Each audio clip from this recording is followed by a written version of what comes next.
Welcome, amazing one, and let's solve this beautiful geometry problem together. We are given a rectangle.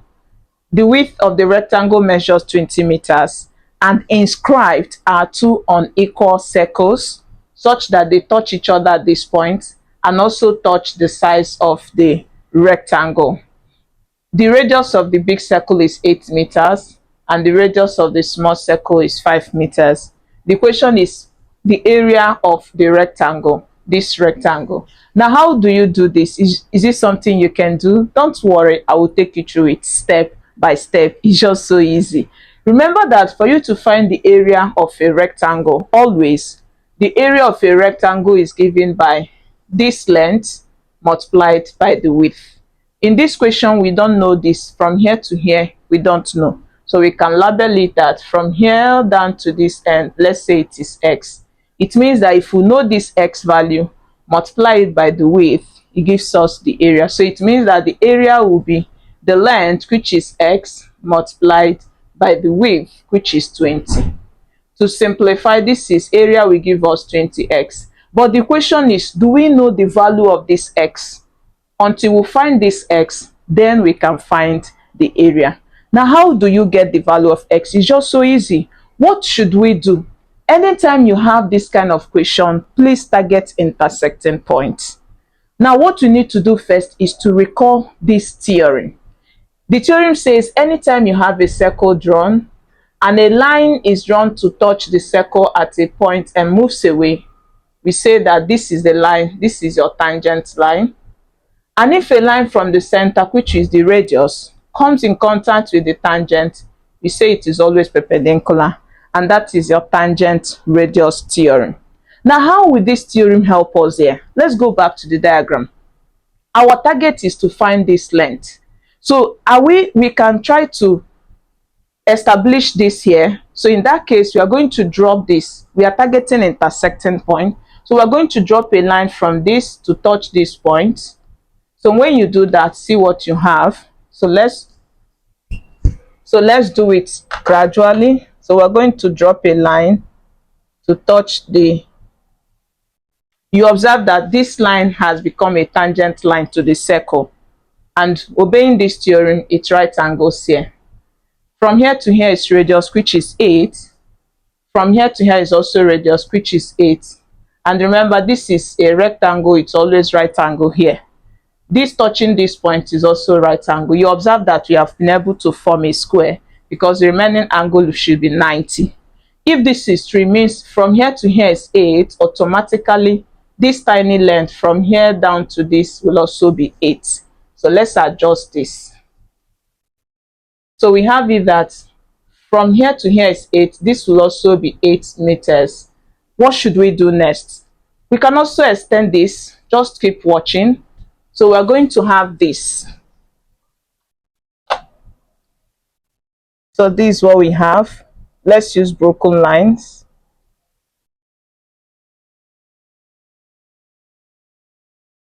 Now, what should we do with this?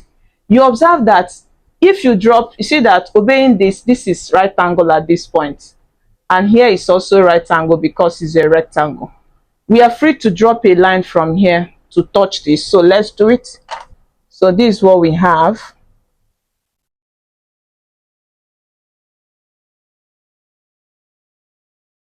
So this is what we have. You observe that this is also a rectangle because this is 90, this is 90. So in that case, this line is parallel with this. And if from here to here is 5, automatically this length here will also be 5 meters. Remember that the total length we are looking for is x. So what should we do next? If this is true, we can find this length, this remaining length here, so that we can now complete it and then get the length of this rectangle. How do we get this from here down to this? How do we get it? Let's go back to the diagram. Observe that this is the center of the big circle, and this is also the center of the small circle. This point is the point of tangency of the two circles. And this reminds you of this theorem. Let me remind you of the theorem. Let's take this off. The theorem says anytime you have a circle, this is a big circle, and there's another circle coming in contact with this, that point of contact is the point of tangency. And this is the center of the small circle, this is the center of the big circle. We say that these 3 points always form to join and they form a straight line. We say they are collinear, meaning they form a straight line. Now, obeying this tangency theorem, we have noticed that this is the point of tangency and this is the center of these circles. So in that case, we are free to join these points obeying the tangency theorem. Let's do that together. So we join it gradually.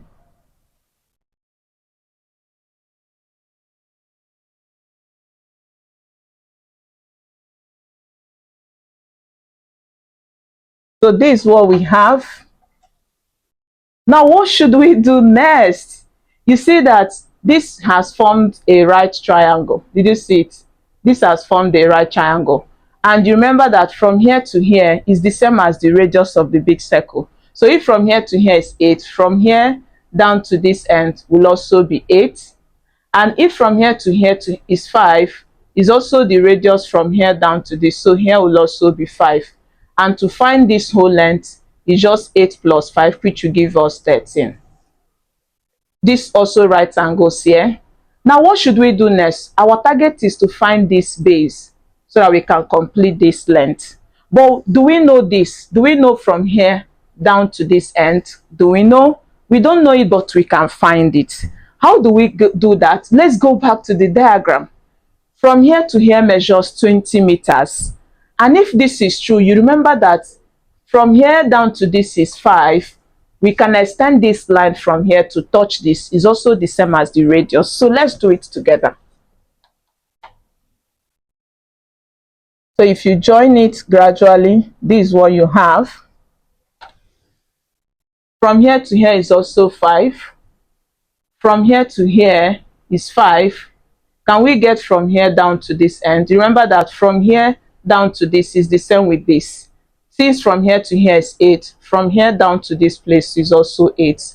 And if from here to here is 5 and this to this is 8, remember this, the size of a rectangle, the opposite sides are always equal. So this is equal to this, and that means that this whole length, the base, it means that this place is also 20 meters.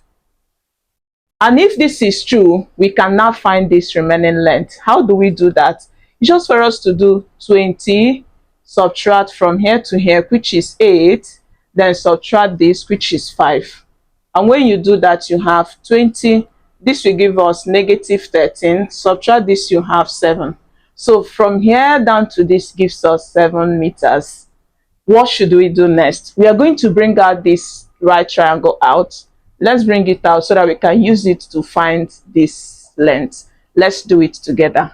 And if you are a returning viewer, thank you for always choosing to learn through us. If you love what to do, why not subscribe for the more you get? Make sure notification bell is on because you have updates from us every day. And don't forget to like and also share. Thank you. Let's keep doing this to have. Bringing out this right triangle, this is what we have.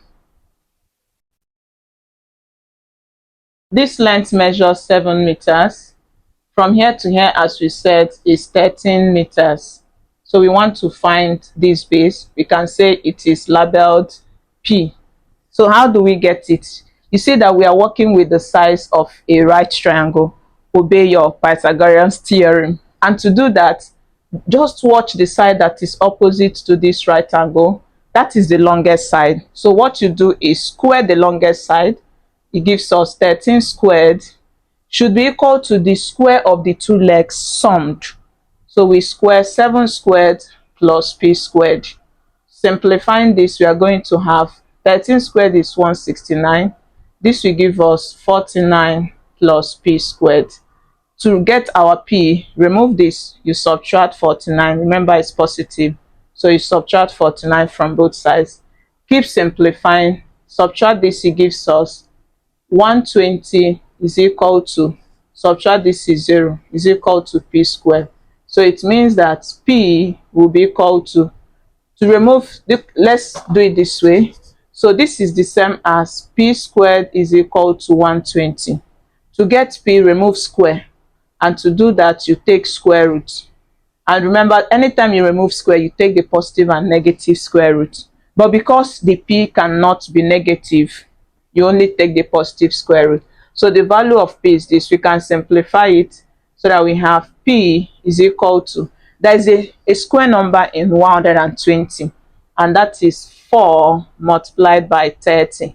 We still give you back this. So this is the same as p is, this is square root of 4 times square root of 30. We can simplify 30. This is the lowest of it. So we are going to have p will give us 2 root 30. Now that we have found the value of p as this, which is also from here down to this, and you know that this length is parallel with this and they are equal. So it means that this length we are looking for is equal to 2. So we have it, this length is 2 root 30. Now that we have found this length, it means we can now find the area of the rectangle. Let's do that together.